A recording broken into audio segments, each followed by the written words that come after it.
So mga tol, muli nga po nagbabalik ang tinalo ni former 3 Division World Champion General Casimero na si former World Champion Guillermo Rigondo. Sa kakatapos lang po kasi ng laban ni Rigo mga tol sa Miami, USA.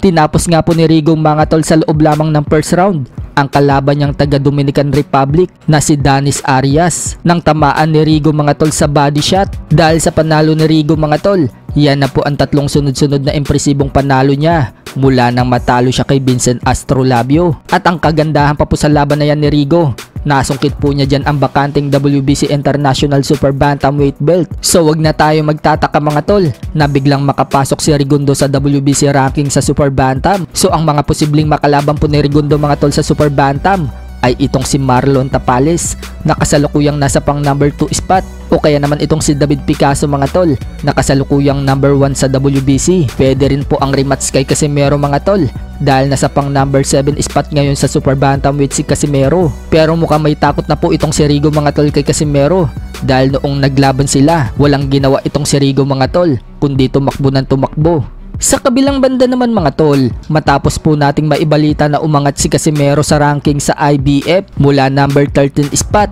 nasa pang number 10 spot na ngayon si Casimero. Umangat nga din po sa ranking na yan mga tol ang isa pa nating pambato sa Super Bantam na si Carl James Martin. Mula po kasi sa number 8 spot sa IBF, nasa pang number 7 spot na po ngayon si Martin, habang nananatili pa rin pong pang number 3 spot si Tapales. Pagdating naman po sa Bantamweight Division mga tol, nasa pang number 15 spot pa rin po si Raymart Gaballo.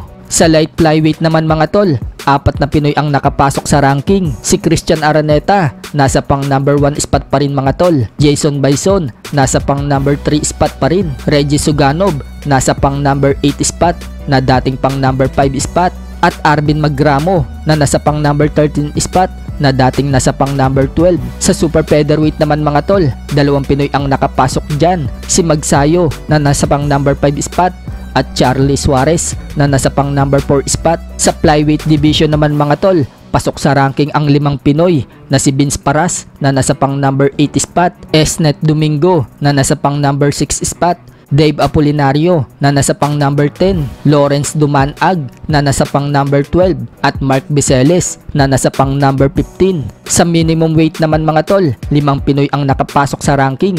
Si Joey Canoy, number 5 spot, Jake Amparo, number 8 spot, Victorio Saludar, nasa pang number 10 spot, Christian Balunan, nasa pang number 11 spot, at Ian Abne, na nasa pang number 13 spot. Pagdating naman po sa junior bantamweight mga tol, 2 Pinoy po ang nakapasok.